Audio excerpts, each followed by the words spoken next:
అందరికి నమస్కారం.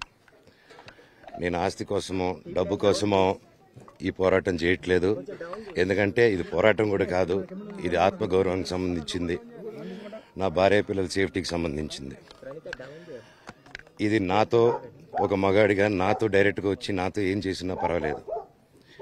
నా భార్య పేరు ఇంక్లూడ్ చేయడం, నన్ను తొక్కేదానికి నా 7 నెలల పాపని ఇంక్లూడ్ చేయడం, నా బిడ్డల ఇంట్లో ఉండగానే అలా బిహేవ్ చేయడం కరెక్ట్ కాదు.